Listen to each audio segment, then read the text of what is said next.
Assalamualaikum warahmatullahi wabarakatuh. Saya Ninda Ika Alfionita, NIM 1803211001008 dari kelas Ekonomi Produksi Pertanian B.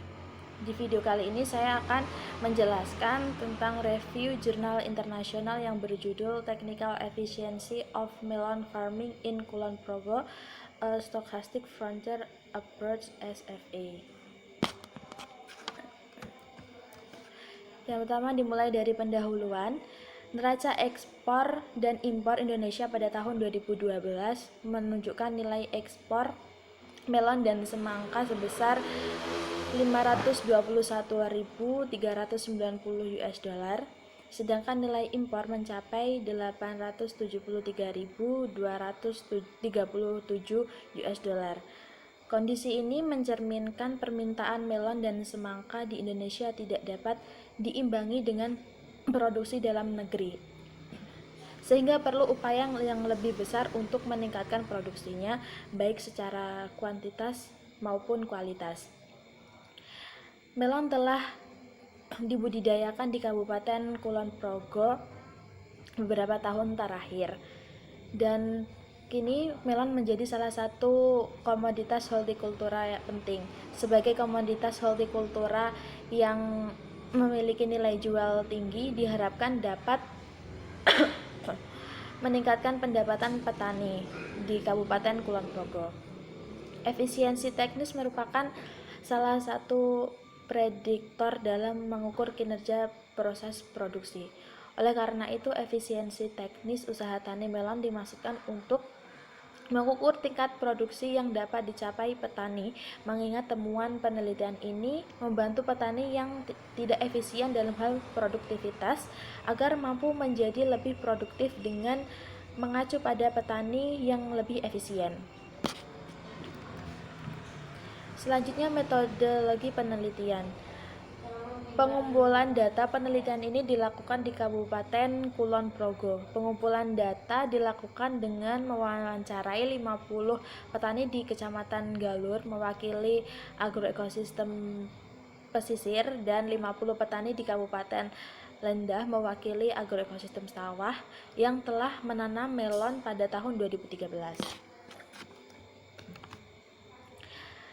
Pengolahan data menggunakan pendekatan stochastic frontier diterapkan dalam pengukuran efisiensi penelitian ini. Variabel tersebut terdiri dari dua set data.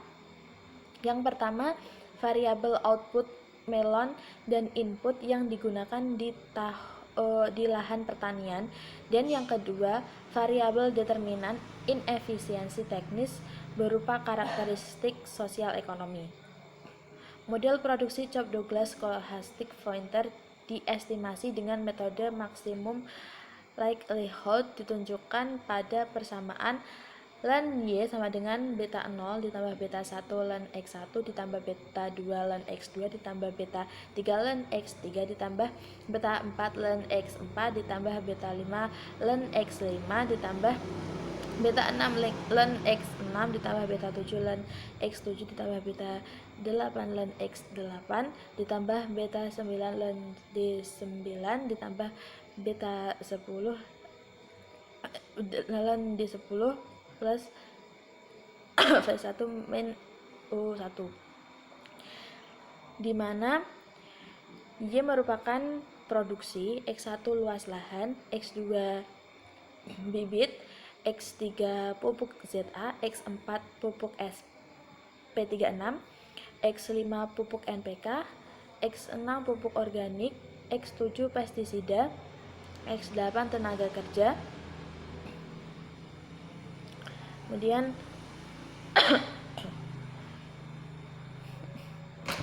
D1 agroekosistem, satu sawah 0 pesisir, D10 musim tanam, 1 musim kemarau, dan 0 musim hujan. Selanjutnya, hasil dan pembahasan. Seperti yang ditunjukkan pada tabel 1, semua parameter yang diperkirakan signifikan secara statistik kecuali untuk pupuk ZA, pupuk SP36, dan tenaga kerja karena memiliki nilai koefisien negatif. Input elastis tertinggi adalah luas lahan. Hal tersebut menunjukkan bahwa produksi melon sangat responsif terhadap peningkatan luas lahan. Penambahan luas lahan sebesar 1% akan meningkatkan produksi melon sebesar 0,57%. Itu juga diterapkan pada faktor produksi lainnya. Dan perlu dicatat bahwa 99,9% variasi produksi melon disebabkan oleh ketidakefisienan teknis dan hanya 0,1% karena kesalahan acak.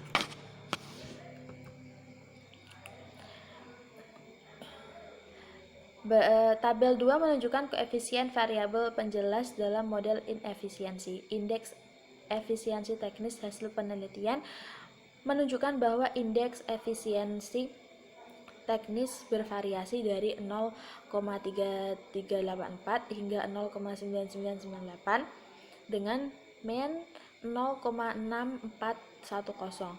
Ada kesenjangan yang lebar antara indeks efisiensi teknis yang tertinggi dan yang terendah. Lebih dari separuh petani, yaitu 56,21%, memiliki indeks efisiensi teknis di bawah rata-rata.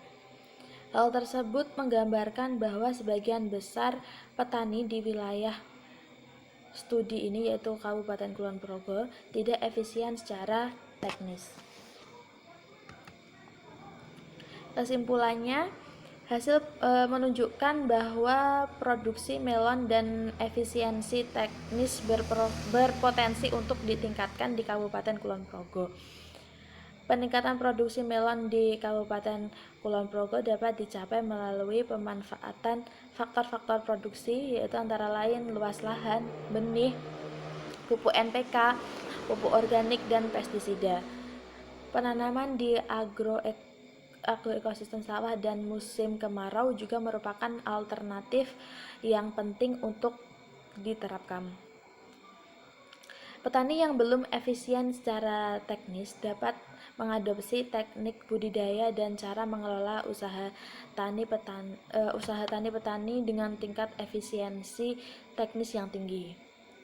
Peningkatan efisiensi teknis dapat dicapai dengan meningkatkan pendidikan petani, menjalankan usaha tani pada usia yang lebih muda, dan pemanfaatan sumber modal berupa pinjaman untuk total biaya usaha taninya.